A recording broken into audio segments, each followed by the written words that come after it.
Hi, everyone. We are about to start. It's good to see so many familiar faces here. It's been hectic days for some of us, so I'm happy to see a lot of familiar faces here, as always. So before we start, I would like to say, first of all, thank you to the list of very prestigious participants that we have here today, representing different sectors, and we're very excited to be here. Can you see my slides? I think I have a little bug in my system. If you can see my slide, fantastic. Okay, that is amazing. Yay! Okay. So I will go back to here. Okay, so you see the welcome sign? Yeah? Woohoo! Okay, so we can start. So yes, so we are here today to run our EarthX June edition. I'm Lihi, most of you already know me. We have Dr. Chris Beck with us and Ranger, our exercise director. And the chat is another platform for everyone to participate. Please, we believe in the knowledge of the audience. We are here to create a platform for everyone to share. But your knowledge is not less important than what we could showcase today. So please ask questions, share, participate. This is a conversation for everyone.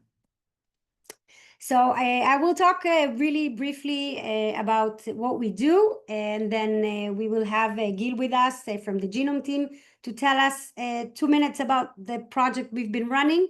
Then Ranger will present the scenarios, and we will have our discussion. Well, EIS, we've been running for over a decade, a lot of projects to make this world safer and more resilient. We write books, handbooks. We have 5 of them. We just launched a new one, Black Start. We welcome all of you to join our webinar we will have on the 1st of July to talk about this very specific and special book. We run events. We just had a fantastic event in DC, sponsored by PJM and Exelon. We have Chris today here from PJM to share his knowledge as well. We will have our next conference in London in March 26. We have EarthX, this is why we're all here, of course, and we run technology, basically projects as Genome that you will hear in a few minutes from Gil. We have a membership program that has been running for a while too. You can get full access to all of our handbooks, including the last one about Black Start. And as I mentioned before, we're going to have our next online event on the 1st of July. How you can communicate with us. It's very easy. We write blogs and articles. We keep on publishing all the time. We have our YouTube channel, which is fantastic source for learning new things about resilience. We're recording our past events, so if you miss one, it's not a problem. You can always go back and watch. And we are starting to open our working groups. We're going to have 2 this week. One resilience and redundancy policy working group this Wednesday, and on Thursday we're going to have the ePro Black Start working group. So if you're interested in any of those topics, please contact me or contact Chris Beck, and we will be happy to send you a Zoom invite for those upcoming events. And now I welcome Gil to tell a bit about Genome. Gil, if you don't mind opening your camera and voice, and the stage is yours. Hi, everyone. Good morning or good afternoon. My name is Gil Caney, and I'd like to give you an overview about Genome, a short one. The context is Genome is basically a tool to help crisis managers make the best decisions, find the optimal recovery path, and quickly resolve the crisis. By demonstrating the consequences of possible decisions and decision paths, it provides actionable recommendations to optimize the recovery path. Before the crisis, so pre-crisis, the same the same tool, the same technology is used to train the teams and also as a planning tool to optimize the resilience of the infrastructure. Thus, using Genome before the crisis hits obviously has its advantages. The infrastructure as well as the teams enter crisis mode in a better, much more prepared state. Other than this, again, it's a software tool that we're developing, and it is planned to be installed on-prem with the user, with a customer. It collects basic information, non-sensitive, non-proprietary information. It creates what we call a digital landscape, which is sort of like similar to what you may know as digital twin, but a more higher level, a higher abstraction level. And it runs simulation. And again, this is the basis of understanding the infrastructure, the sensitive components, the vulnerabilities, the hidden dependencies. And all of this knowledge is handed over to the crisis managers so they can make better, more informed, data-driven decisions. And we would like any of you who think that this might be applicable to them, contact us about our Pioneer program, where we can work together and make this work. All the information is on our website, and I'm sure that Lee can provide much more about it. So thank you, everyone, and have an enjoyable exercise, all of us. Thank you so much for joining us. So I welcome you all to follow our pages on LinkedIn and X and Facebook, and then you will be notified about all the news that we are now creating in Genome, which is a very exciting platform. Yes, so I am handing the baton to Dr. Chris Beck. Thank you, Chris. Floor is yours. Thank you, Lihi. Thanks to Gil also for his quick overview of the global infrastructure network optimization model Genome. One of the possible applications of Genome that we think will be part of our first application is to develop and rapidly modify training scenarios. So you're going to see some of those today in the EarthX live exercise. So we think that plans are great, but training and exercising is important. And so thank you all. I think you all believe that is true, and that's why you're here. Next slide, please, Lee. So we're going to go through a black sky scenario. Black sky is, most of you probably know, a long duration, a large footprint power outage with then cascading effects to other infrastructures. This can be from natural or malign causes. So you see some natural ones up here: an extreme solar storm, an earthquake in the New Madrid fault zone if you're in the United States. We have challenges with weather patterns due to climate change that we've never seen before.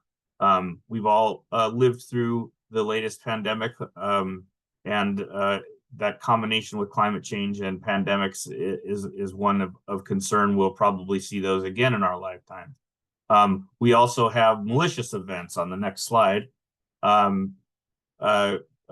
We've seen all these. Cyber attacks are constant. We're running into them all the time. We're currently have at least 2 wars going on, both of which are attacking infrastructure in the world right now, terrorist events, etc. So all of these scenarios are not just possible, they're plausible, they're happening right now, and we need to be prepared for an event that is a larger footprint or a longer duration than what we're currently experiencing. Next slide, please. I think we can go past this one and go ahead and I think I cheated and got ahead of myself on the slide. So I'm going to ask our panelists who are joining today to please now open your cameras and unmute your mics, and I'll make some quick introductions. Kurt Ivens, the founder and CEO of Preparedness Consulting Services. representing the communication sector, but Kurt really is almost wearing all three hats of all three sectors, definitely communications and emergency management. So a good crossover there as we move through. Next slide, we have our electrical sector, Chris Pylon, Senior Director of Operations and Planning at PJM Interconnection.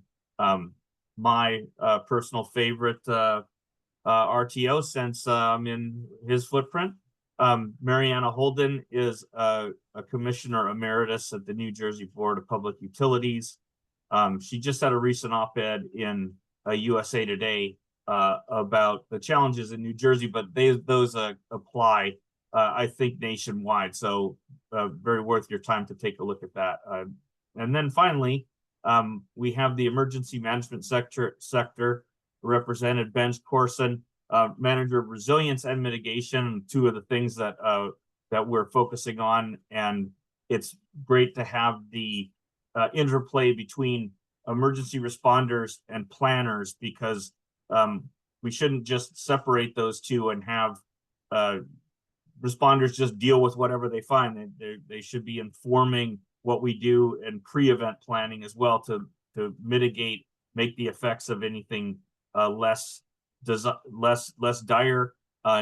Dory Murphy we welcome Dory. We just met Dory at our May event that Leahy was talking about, emergency management and U.S. Army Corps. Obviously, Army Corps critical in so many of our infrastructures. So thank you, Dory, for being here. A fantastic panel. And I will hand it over to Ranger to get the exercise going. And we look forward to hearing both from our distinguished panelists, but also from you in the audience. So please post your questions, and we take it away, Ranger. Thank you. All right. Thank you, Chris, Leahy, and all of our panelists. We're going to go through a couple of things here today. We're going to present a very bad day. We're going to talk about an EMP attack on the eastern United States. I want to kind of set the stage here of last year we focused on solar flares and coronal mass ejections. World events have really caused a different focus this year, and frankly, nuclear powers have been rattling sabers at each other. There are a lot of different world leaders with access to weapons. We'd like to say it'll never happen, but in today's environment, if a leader was in position of losing their power or losing their country, might they do something that might not be good for the world? I think the chance is yes. Would launching a nuclear weapon at another power be a bad thing? Absolutely. Using a weapon that has massive impact without hitting a country, which is how an EMP would work, is something that could happen. How could it be delivered? Well, balloons, rockets, it doesn't have to be an accurate rocket. It just has to go up. It doesn't have to come down somewhere. So it makes it much easier for someone that has access to that to make this happen. We do know some of the impacts of a EMP. One launch from Johnson Island interrupted Honolulu, 900 miles away. Long distance issues, and took down a number of satellites. We also don't know the full impact of what an EMP would do if it hit a large area in the United States, because we haven't done it yet. Whether we've done testing, we've done some protections, but until we have one, we don't know what equipment is going to be susceptible, exactly what the full impacts are. So it's important for us to at least have some idea of what the potential is, which is why we're here today. Next slide, please. All right. So we're going to have some impacts. You're going to see all of these come up. We're going to have two videos. After the first video, we'll have a panel discussion. And we'll also take questions. If you put them into Slack, we'll try to capture some of those and ask them some pertinent ones. But the things we're really going to be talking about is the grid. What can happen to the grid primarily? How do we restart? What does black start look like? what might happen to communications, including satellites, and what are the cascading consequences. Some of that will be in the second half of the webinar. Next slide, please. All right, we're going to watch the video. Please pay attention, and this should give you an idea of what we're going to be doing here.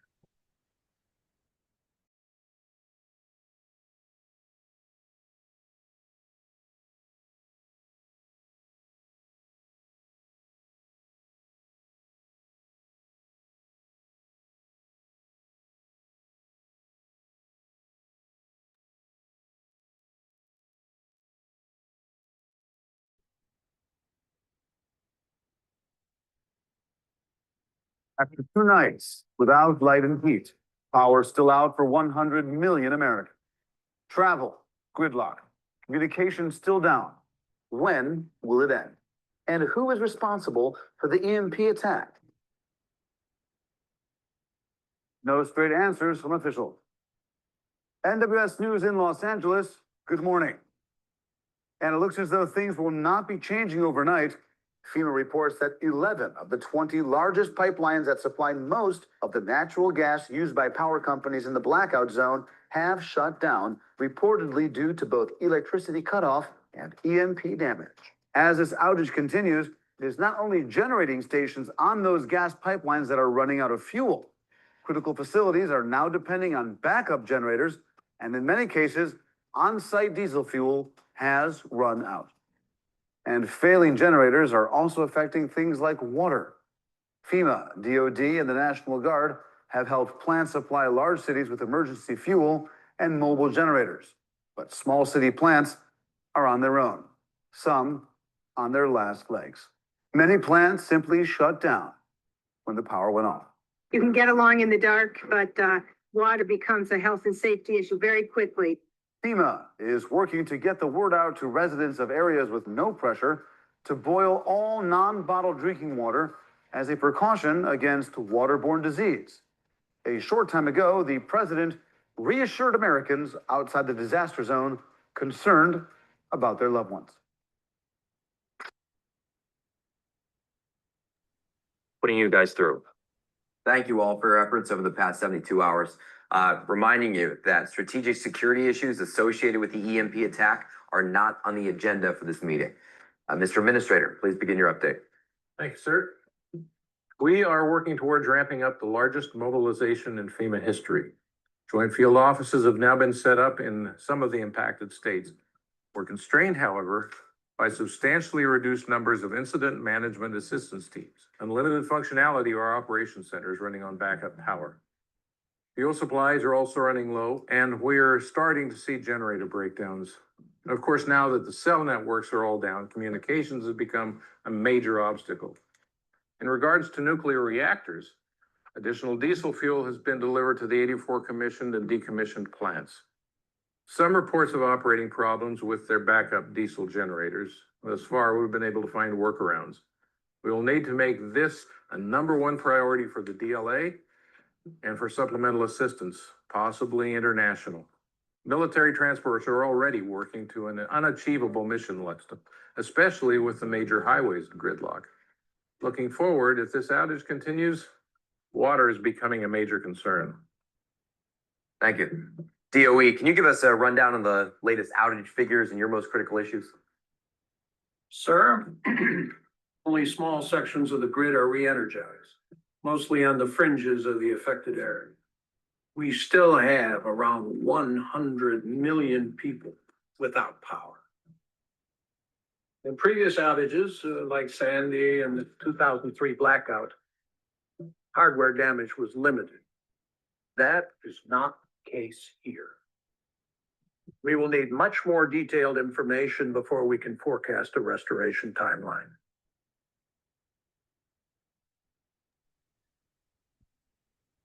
All right, Sounds like fun. panelists. Yes, panelists, please activate your cameras. And I think we've painted a picture of a very bad day, and we're now 72 hours in. We're starting to see those cascading consequences. You notice we didn't talk a lot about the exact damage to the grid, But what we talked about is a lot of the things that will happen because of the damage to the grid. So what I want to do is I want to start with the folks here from the electric sector, which is Mariana and Chris. I would like to ask just kind of an overall question. How well is the grid protected from EMP currently? Very well. Go ahead, Marianne. There have been some advances, with neutral ground blockers that can be put in place. But if you talk to most of the utilities, they're not concerned as some of us are. Okay, thanks. Chris, any thoughts there? Yeah, I'd say it's definitely not a full-blown protection or no protection. There's going to be piecemeal in between. For example, newer control centers, which would be responsible for the monitoring, the communication to the grid. If they're new, some entities are making that investment decision and resilience decision to harden those facilities. Those that have been built, maybe decades ago, the costs and the challenges to trying to protect those even just the infrastructure of those buildings, very costly, if not in some cases almost impossible to do. Not to mention the grid at large. We're talking about, I think, in this scenario is roughly the whole eastern interconnection. Being able to protect every wire, every transformer, every system protection device that's out there just isn't possible. But there are, to Mariana's comments, ways of doing that, and depending upon the entity, depending upon their serious consideration of these types of threats, they may have varying levels of hardening and protection, but definitely not a one-size-fits-all. Okay, thanks, Chris. Let me ask the next question. Black start plans. Are they well vetted, and has anybody actually shut down a section of the grid to purposely do a black start test? Yeah, I can maybe start there. So the restoration plans, black start plans, they are tested, and they're done so via simulators. In particular, I can tell you at PJM, we'll do in the spring full-blown RTO-wide restoration, starting from the ground up, which would be that black start resource, moving through the cranking paths, working with each of our transmission owners. And then in the fall, we'll do more targeted, picking a few transmission owners, so sort of a smaller area of the grid blacked out, which allows for some additional outside resources to potentially be brought in, which we would call sort of the top-down approach.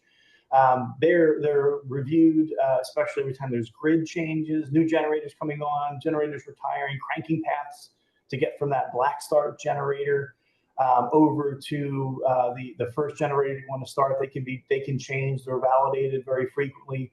But all that said, those drills are just that. They're drills. They're done under conditions where it's really, for the most part, unless we have a larger type industry event, for the most part, they're done in the simulator. They're done with just the owning entities and don't really take into account mass amounts of damage, challenges with getting to facilities, civil unrest, all of those other complexities. Very, very challenging to try to bring in. So I'd say that the let's restore the grid, let's simulate a part. Yes, very, very well, I think, studied and simulated. But again, when you start bringing in all of those other realities, that's where it becomes much more of a challenge. Okay, and I'll ask a question that's related to that. How much in the way of people and how much in the way of parts would it require to, if even 25 or 50% of the grid was down, much less the entire eastern grid? Well, you're going to have to pick and choose and be, it's more specific of what's important, what you're going to get up first, what circuits, in particular on distribution level, looking, hospitals, law enforcement, fire departments, water, wastewater facilities. Those should be key circuits. They should have been either protected or backed up. But that's what I would be looking at first, and clearing the way, as Chris said, you can't logistically get to some of these facilities in some cases, whether it's, if it's in a storm like a Superstorm Sandy.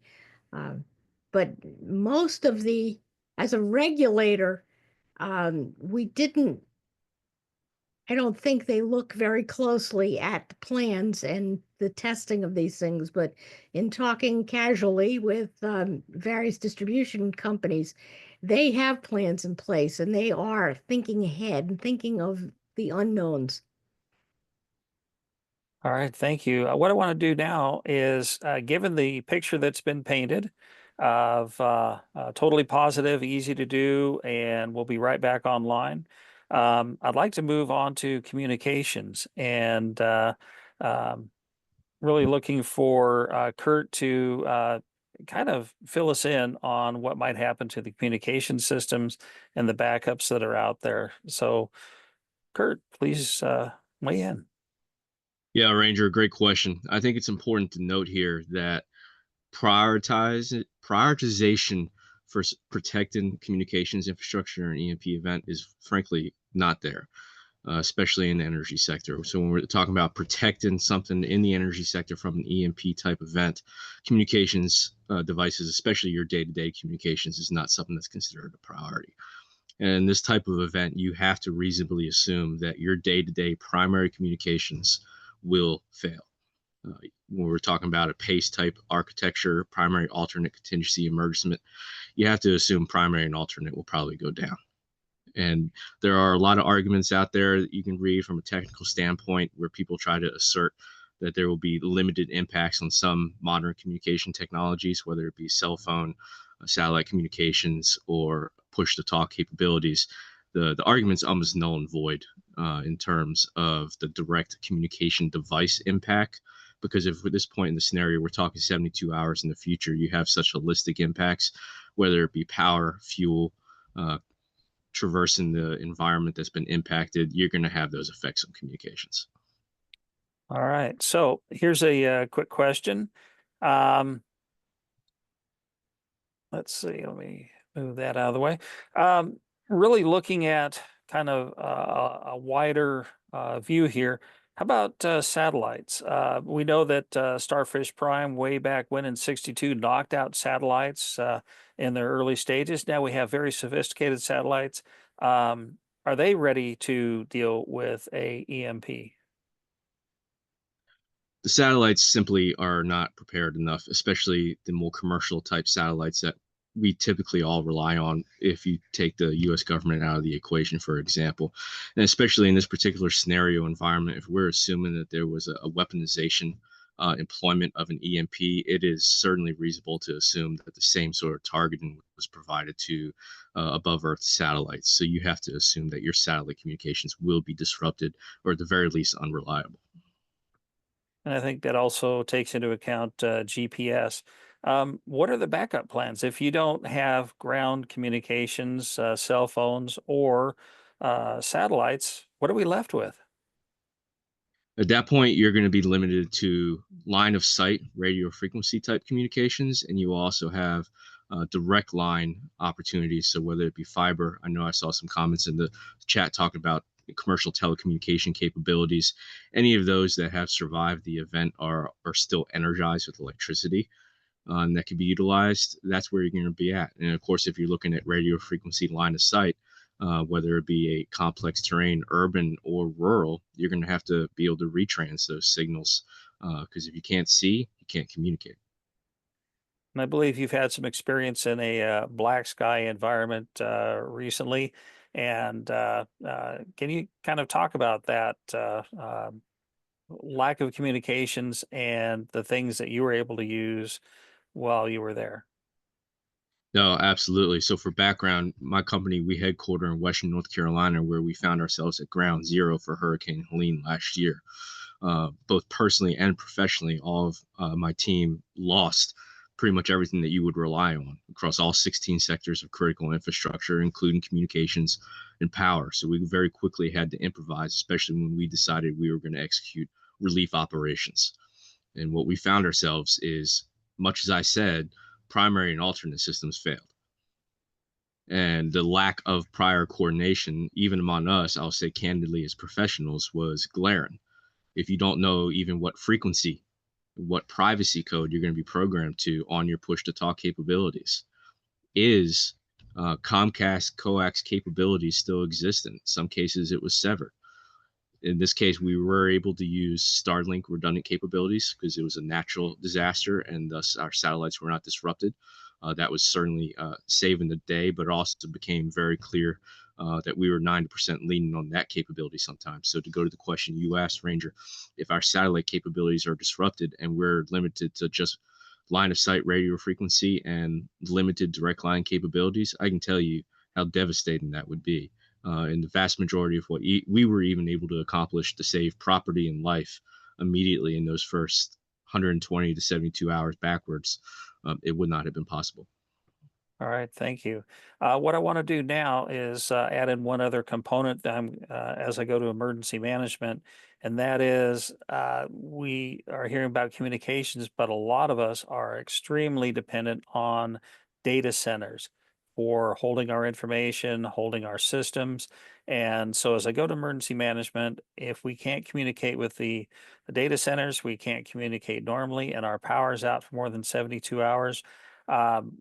We're kind of in a bad place. So, Benj and Dory, please weigh in on what you see as the issues from your different perspectives and the capabilities that you'd be relying on out there.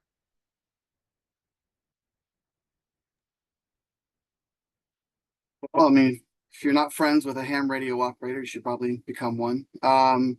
And from the emergency management community perspective, we're looking at the life safety, life sustainment aspect from an interdisciplinary approach, looking at all aspects. So when it comes to community lifelines and getting the data to understand where they are, what the impacts are, and how the community, whether at the state, local, or national level, is going to be a big part of the equation.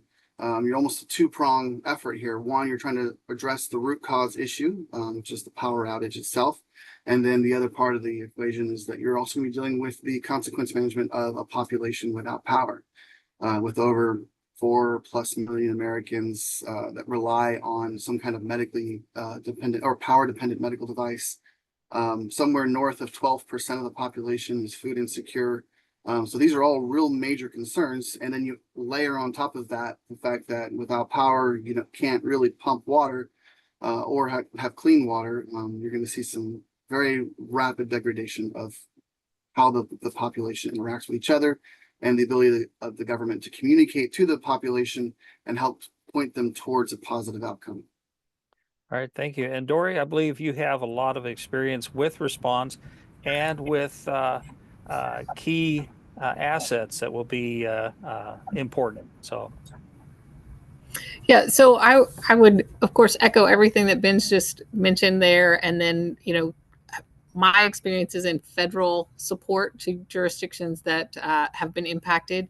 And we would be bringing in resources from outside of the impacted area. So depending on how large the impacted area is, where do we need to go to get those resources? And then, of course, the travel times.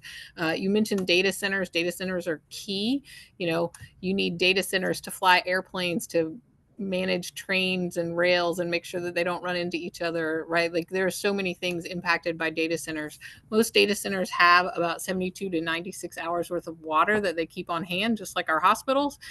But without power and water to those data centers, you're going to start seeing degradation in lots and lots of systems, which is going to make bringing in resources and additional responders even harder than you might have imagined the first time.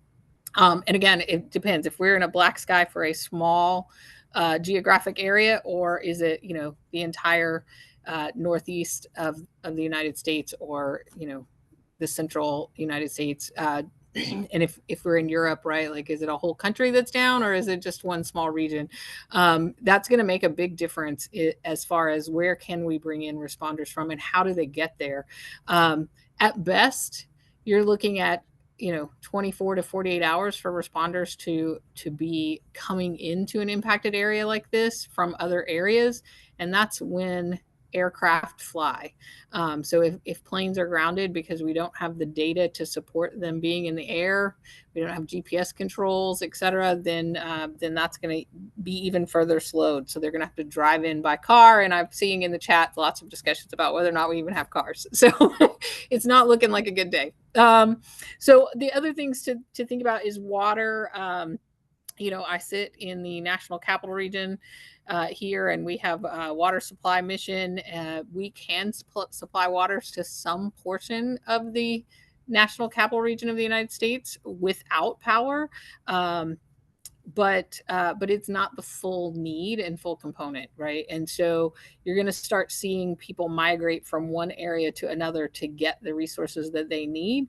We might all be thinking, well, they're going to migrate because they want their air conditioning and their Facebook and their whatever, but they're also going to start migrating because they need water for cooking and drinking and trying to get populations that are in density of population is going to become problematic as you're trying to distribute what little bit of resources that we have. All right, thank you. And I see a lot of emergency managers and a number from my state of California. I appreciate you all for being here. But I'll ask just an overhead question to all of you. Are your systems EMP protected, and are the systems that you rely on EMP protected? The data centers, your grid, and you can answer in chat if you want, but it's really an overall question. 5 or 6 years ago, we might not have been as worried about this. We've always known in the back of our minds that EMP issues are possible. With the current political environment for a number of years, so it's been getting a little more interesting, I'll call it. So what I want to do now is, do you, any of the panelists have a question for some of the other panelists? If you don't have those, we'll move on, but I want to give you a chance to ask anything based on what you've heard so far. Okay, I took a few seconds to allow everybody to check their microphone.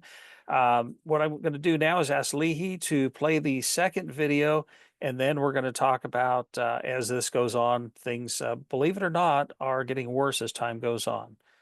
With that, Leahy, thank you. 1 second.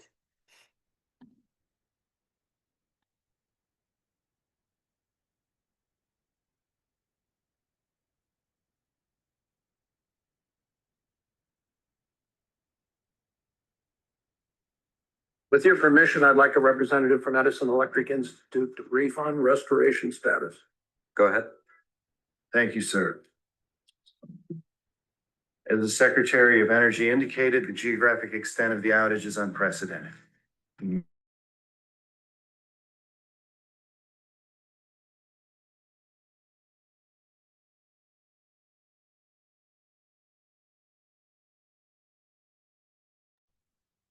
Okay, Leahy, I'm not sure. It seems like it's frozen up. You still have limited reporting, but there's clear. Can you see it, everyone? I can see it, but it's freezing and the audio is dropping. Transformers, digital relays, and other high voltage equipment were affected. And we have seen indications that include some of the hardware on the grid's most critical nodes. Some of the generating stations were apparently unable to go into safe shutdown mode. Now, we don't have a good quantitative assessment of that yet, but if we do find damage to generators and EHV transformers, replacement times for those could be months to a year. Now, beyond that, we're seeing damage to SCADA systems, control center hardware, and other low voltage electronics. Now, although the geographic footprint is very wide, the limited reporting we have does indicate that most of the damage affects only a fraction of the hardware in any one facility. Now, if that is indeed the case, workarounds should be possible, but the problem is the scale of this disaster. We're looking at hundreds of control centers, thousands of generating stations and transmission substations, and tens of thousands of distribution substations. It's an enormous area to cover, and we're gonna need trained engineering teams to go systematically through it. far more teams than are available even under ordinary conditions. And since the outage, we've had a very low success rate in bringing in our existing personnel. Many of our key staff are insisting on staying home to help assist with their families. Mutual assistance agreements aren't helping much here. Our primary need is not linemen and bucket trucks. We need engineers and technicians. Now, if we can solve that problem, we're also going to need help with non-perishable food, fuel, transportation and security to get the right personnel to the affected substations. And we're going to need help with fuel for emergency generators. Black Start operations have begun, but we're seeing a lot of stability problems, particularly in areas that depend on solar or wind. Generation capability is intermittent, and most of those units use grid following inverters. Finally, we're seeing widespread problems with interstate fuel lines. Our members with generating stations on lines that are down cannot restart those facilities until the fuel lines are operational. And each of these issues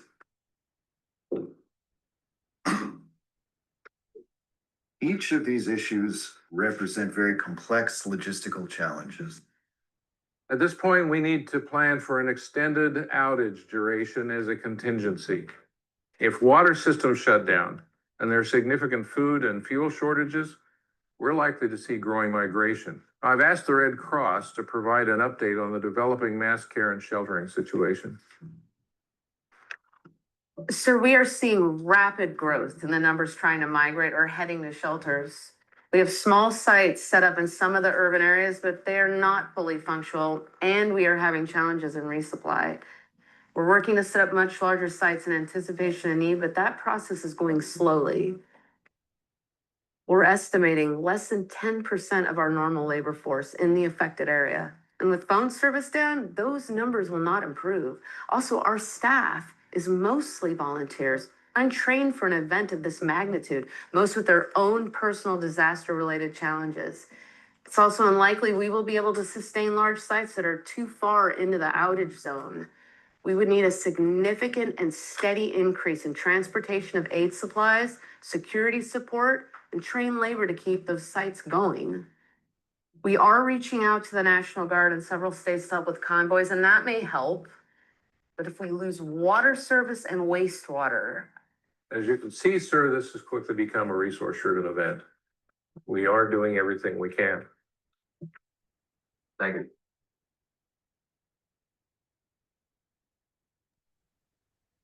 All right, thank you, Lee. A big takeaway from those scenarios is that we're only human, right? I mean, there's some kind of level of expectations that we could fix everything all the time. If I work for FEMA or if I work for the government, right? And apparently this is not always the case. Absolutely. So it comes down to a number of things. Part of it is people being more prepared. There was a mention earlier of food insecurity. How many days of food do you have? I think for a number of people these days, food insecurity is when DoorDash doesn't deliver. There's nothing at home or on the shelves. Same thing with water.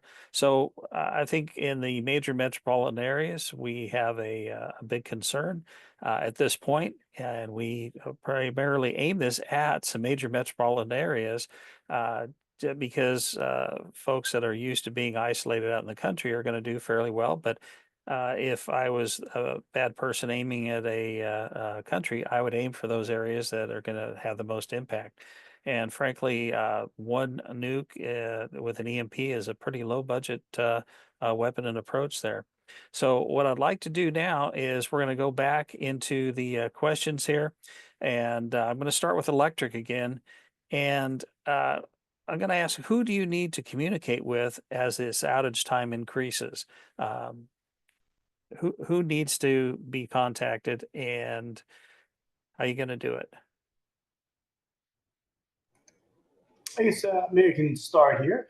So yeah, it's a great question, and to see how things may change or evolve. right? If there's the initial stages of a blackout, really the assumption is you're identifying which equipment is no longer functional, which ones still work, and getting people out to the field and just building the grid back up. But when you take a scenario like this that is so lengthy and starting to have major impacts on society, the assumption that the customer demand, whether it's residential, commercial, or infrastructure critical, if that's still going to stay where it was located before, that may not be true.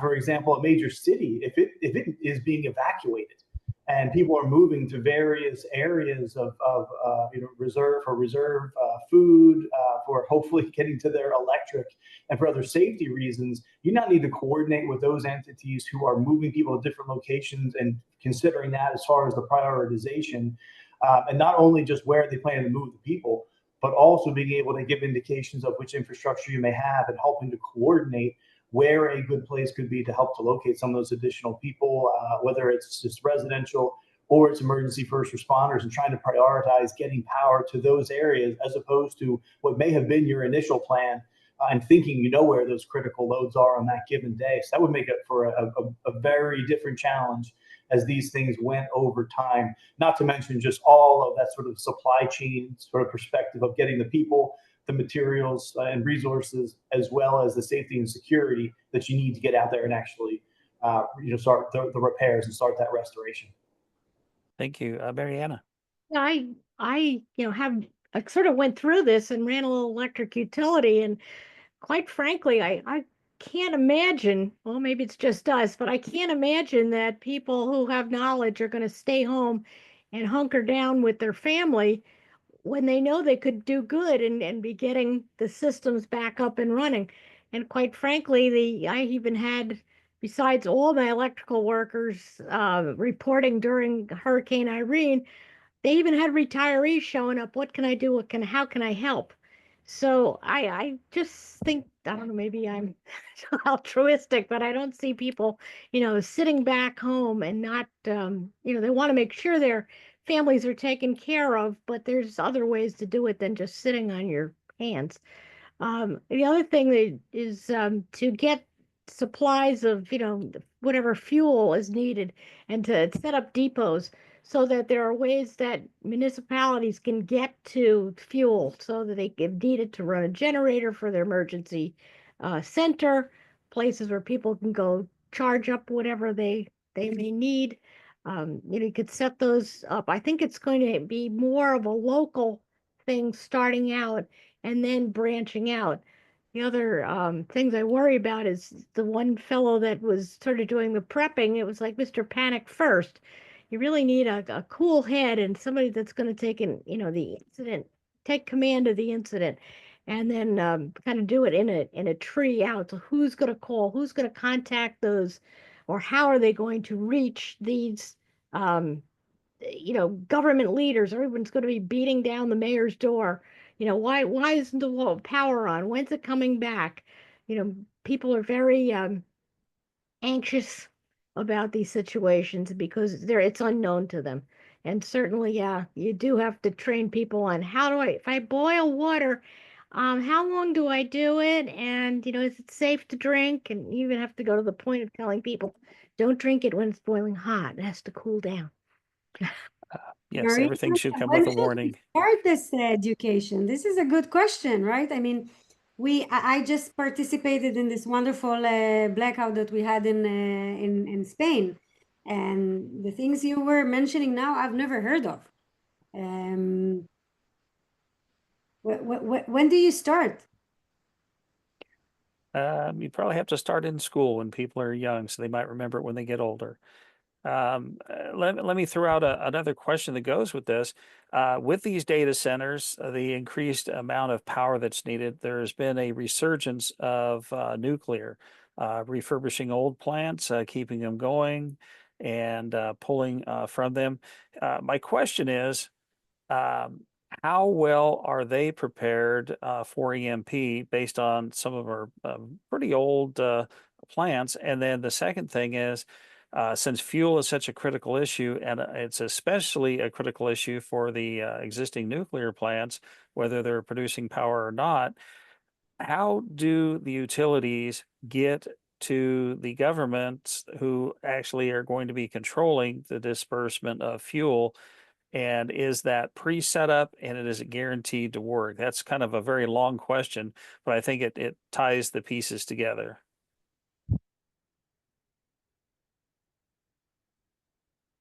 Chris, Hey, Mariana, any thoughts?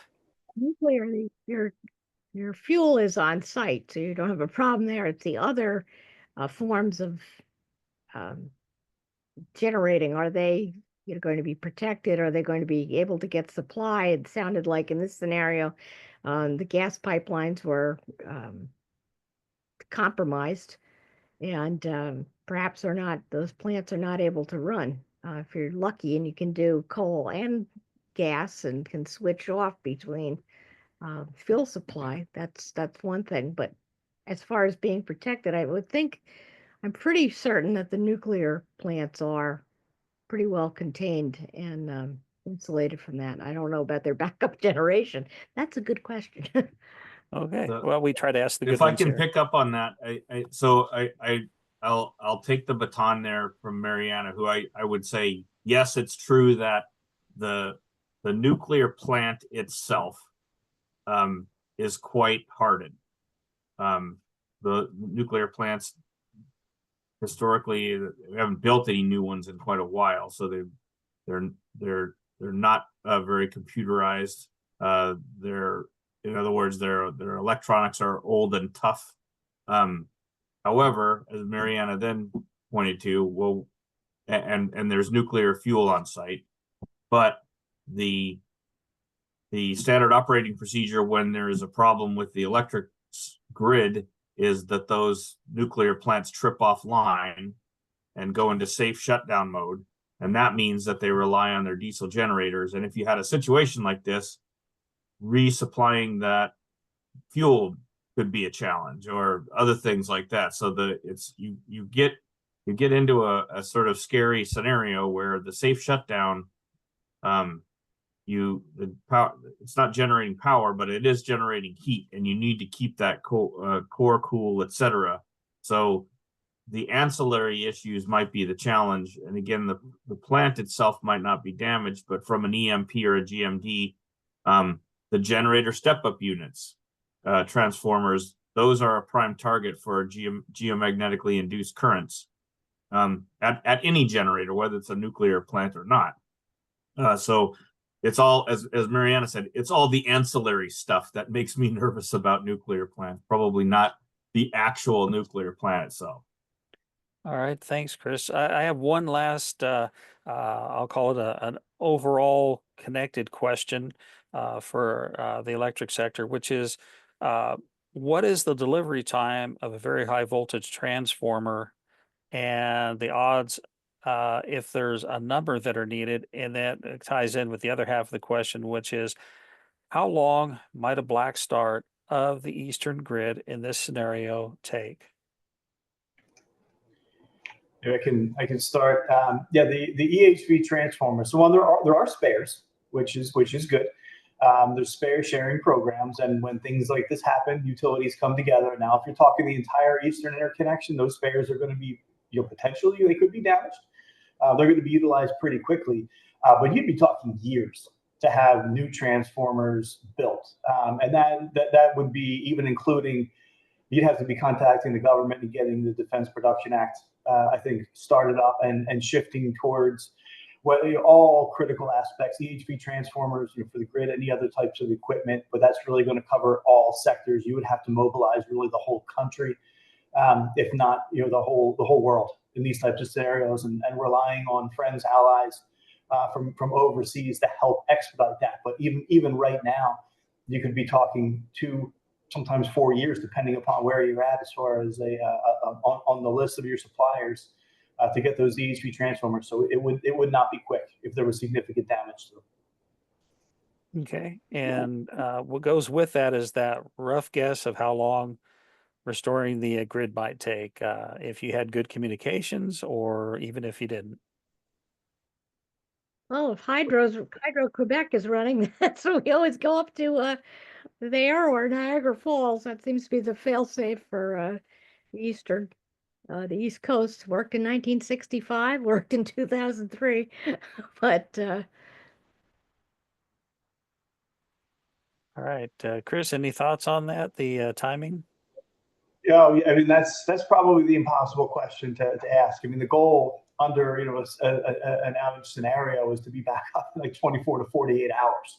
But when you talk about significant equipment damage, and then when you start, it's really going to change. I think if you can get the grid back early, which would really rely on communication. So if there's good communications within each sector, but also good communications to the public to help put minds at ease, that's going to help everything. If that stuff starts to break down and you start getting into the realm of civil unrest, that's where it's all bets are off at that point. It's going to be weeks, months, in particular to get to all areas. I think pockets of the grid would be starting to form up relatively quickly, but getting the full grid, getting and seeing how big some of those pockets can be. That's what you start seeing within those first few days, few weeks, and expanding those pockets of the grid, starting to interconnect. But getting to the full Eastern interconnection, I mean, that would be potentially months if you're talking the disaster type scenario that we have here today. All right, thanks. Well, there's a very bad day, bad week, bad month, bad quarter for us. I want to move to communications because you'd mentioned that. And are there plans currently for restoring large area communications? And that includes, are there direct connections with utilities and other critical infrastructure? And the same thing with local governments. Is there a solid connection there between those utilities and governments at this point? Yeah, Ranger, that's important to pull apart. And step one is recognizing that the majority of wide area communications restoration lies with U.S. government continuity plans. That level of restoration will not move to the depth or at the speed that the private sector or the energy sector as a whole would need or desire. So it's important to kind of recognize that that's where that priority would be. This means that the restoration of wide area communication falls to the private or investor-owned electrical sector and locales, especially law enforcement and emergency management. That's where the onus is going to lie. What's important to pull about that, and I want to hit on 2 points that was talked about before. One, Ranger, when you were talking about the speed at which food and water supplies exhaust themselves, especially in an average home. Here with Hurricane Helene, we very much saw that become glaringly clear. At 96 hours out from storm impact is when we unilaterally decided to step in and start provisioning the community the best that we were able. At that point, we saw most families and personnel with 48 hours of no food and water already at that point. And that was 96 hours in. And unfortunately, I would caveat as well, this was highly rural. This is not even downtown Asheville or a primary urban area where you would expect worse numbers. What's notable about that, and I want to pull on what Mary Anna was talking about, the dedication of first responders, especially the experts that we would need to bring the grid back at that point. And we certainly did also see that admirable presence and immediately surge forward to help, especially in, we'll say, the first 48 to 72 hours. But what was interesting and notable after that, when there was a lack of provision for their families, we'll say 96 hours beyond to the first full week, you saw a significant drop off. And I think what's important to highlight there is the need, and honestly, this is something I had never even fully considered before this conversation, is the need to better inform preparedness for those critical first responders so that they know they and their families are properly provided for. Every man and woman in this team and in this audience who's dedicated to this sort of thing, I have full faith and confidence in their willingness to help a greater cause. But at the same time, when your own children are hungry or thirsty, you as a person find your priorities changing a little. So I think it's important that we find ways to solidify their ability to do their mission if we expect something to be done in a timely manner. And part of why I want to say that as well is in terms of wide area communication restoration, that's really going to lie on the electrical utilities and their linemen, their field teams, because they naturally have a very wide area of coverage and breadth that they can accomplish. Now, whether we assume their vehicles are working right now or not, if we want grid restoration as an exercise control, I think we have to reasonably assume there will be widespread mobility to address those needs. And whatever alternate or contingent comms they are using is ultimately what is going to help restore that wide area communication. And last point on that question as well, we talked earlier about losing satellites, GPS. So we also have to assume there is a mobility concern there for those teams. One thing we did see here as well, when satellite and cell phone communications went down, was a lack of hard paper maps, digital backups, and even the ability for someone to read a paper map. You'd be surprised how many times that class had to be taught. So just a bunch of little nuggets there based on that one question, Ranger, but I think it's a great point. Okay, thanks. What I want to do now is we're going to have our last panel, emergency management, really speak to where we're at this point. You've heard the communications, what's going on with the grid. This could be a very long event, so I'm going to throw that out there. How do we address this? Well, most continuity of government plans that I've encountered are a couple of weeks at most, maybe a month if they're really advanced and have a lot of resources and capabilities. So we'll see where state and local government resources will have to pivot to a more extreme scenario that they probably haven't planned for. There are not too many organizations that have looked at a long-term power outage plan. I'm fortunate to have worked with a few of them. And that ends up being, you look at the natural resources that are available to the population, and you look at where you have access to the ability to build essentially a community within a community when it comes to critical infrastructure. An issue that might come up is that the governments will try to replicate or recreate what was there before, and that's something that kind of needs to be let go of. You need to look at a future of months, if possible, maybe even years, as Chris mentioned, where you might not have power in that community. So you can't recreate a water system or you can't even bring in enough bottled water on trucks to replace the amount of water that's used in a normal community. So natural resources, long-term community planning. And I think what's been driven home several times so far is that we're talking about Bang Plus right now, but a lot of this can be addressed through an appropriate, resilient, and mitigative and preparedness plan to make sure that your critical infrastructure partners have the resources they need to continue operating, that your families and friends have prepared for short and long-term problems, and that there's a way to communicate to the public, which I know there are several we have through IPAWS and WIA and stuff like that, directions, so that way they have trust in their government that they're working towards solutions. All right, thanks, Mariana. I'm sorry, Dory. That's okay, Roger. I'm staring at the screens. That's okay. Yeah. So, some of the questions you asked is how long could we operate for? Of course, our facilities, we plan for a 2-week power outage. That is clearly not going to be enough in this scenario. There are things that we can do to try to extend the capabilities. But, food becomes an issue here in my emergency operations center.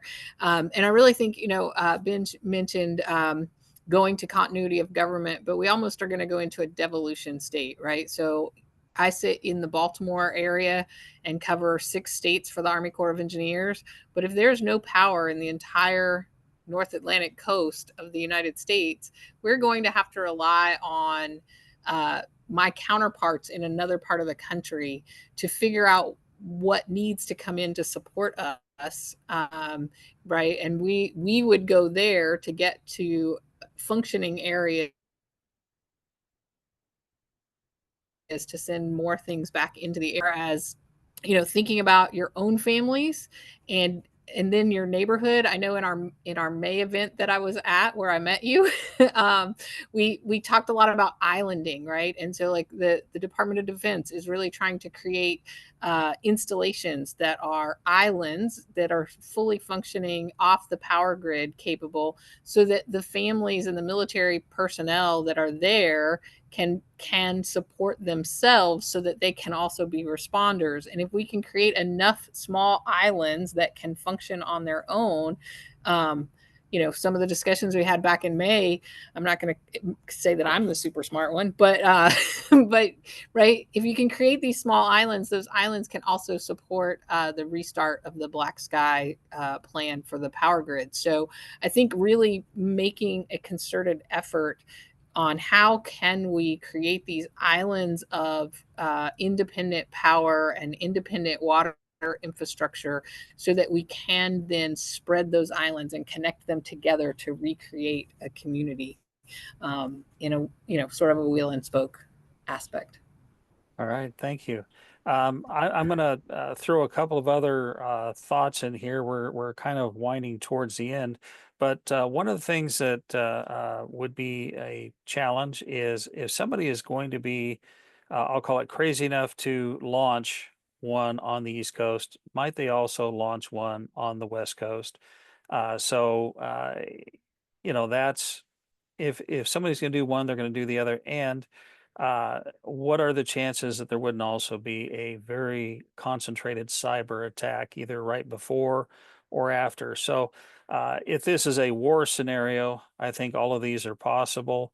You know, we were initially you know, talking about a single EMP, but if this is truly I'll call it a poor man's war. You don't have to hit a single target with a single nuke, and you've created this massive environment. This is, I'd say, the next level down from a full-on attack, and it's one that, to me, the consequences. Um, I don't know that they're as bad as a full-on nuclear war, but this is a very high consequence situation. So it's one that I think we've pointed out that we haven't necessarily built in the preparedness for. I don't think we've shown that there's even a high preparedness amongst the public for 72 hours, 96, or even much less, 2 to 3 weeks or longer. And the ability to restock the communities. I've been on hurricane assignments where food, water, and ice were, you know, it's a while till they arrive.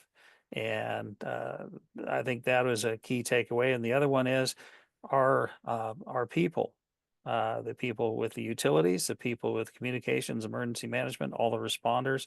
If we haven't prepared to take care of them, it's going to reach a critical point. And I know that in the hurricanes and in earthquakes, that has always been a key concern of the folks that did stay on duty is what's going on with my family and how do I protect them? So a lot of considerations here. I'm hoping those of you in positions to do something about it have listened and have some ideas, because this group online here is the group with the capabilities to make some things happen. With that, I'd like to invite Chris, if he has any thoughts here before we turn over to Lihi and Ahi to close us out. And I do want to thank all the panelists, and I want to thank everybody who is here and participated in the chat and paid attention. This is a very good turnout. Chris, any thoughts? Just want to say I appreciate all the insights all the panelists put in today, and especially those from those who joined and put such thoughtful comments into the chat. I was gonna say I was brought on because one of my focuses is EMP, sort of technical aspects of EMP. But what struck me today was actually the idea of needing to have planning around everyone that's involved in mitigating and especially responding to an event like this, that we involve planning for their families, that everyone that would be anywhere in the response chain, whether it be at a power utility, whether it be in government, whether it be first responders, et cetera, that we can't just focus on what that engineer needs to do or that first responder needs to do, but that make sure that their families are also part of that plan, because it'll allow them to do what they're going to do. And as Mariana said, people want to help, but if they're torn in that scenario, there are times when you just say, I can't get there because you know, I have a loved one that isn't very mobile, and I'm afraid to leave her, or whatever it is. And so taking into account those extended responder chains, if you will, was something that opened my thought process today during this. So thank you all very much. I'll hand it over to you, Lee. Thank you, Chris. Yeah, I would like to invite Avi just to give a few closing remarks and to remind everyone that this is just the start of a conversation. You can find us in all the platforms, join our events, join our working groups, because together we're very powerful. But if each one of us will try to make a change, it will be harder. So in that positive note, Avi, the stage is yours. Thanks. Thanks, Lee. Thanks, Chris, Ranger, wonderful panelists, and everyone here. Look, I'm going to assume that most of the people that are joined together with us today have visited planet Earth at least occasionally. And if that's true, you're probably aware that the scenario that we talked about, given all of the geopolitical instabilities, unfortunately, it is plausible. And one of the important ideas that we heard at the May conference is risk probability assessment is all about looking in the rearview mirror. And that's important. But if you're confronting a hazard, a scenario which is plausible and it's intolerable, then you need to go to work on it. So unfortunately, this is plausible, this is intolerable. And what I think I heard, trying to put a positive spin on this today, is there are a lot of things that can be done if they're done in advance. A lot of them, maybe even most of them, are not that hard. Based on the analysis we've done, they're not that expensive. I think it's mostly about people deciding, you know, this really is plausible.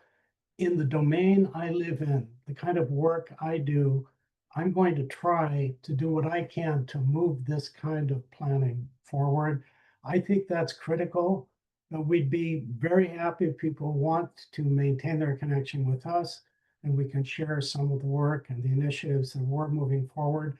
But I think everyone in their own domain, even speaking about this to friends and family, is important, because it needs to be taken seriously, and we need to get some of those opportunities taken to move it forward. So thanks so much, everyone, for joining. It's great to be with everyone. Until the next time, thank you so much, everyone. Thanks all. Thank you, everybody. Thank you. Bye-bye. Thanks, everyone.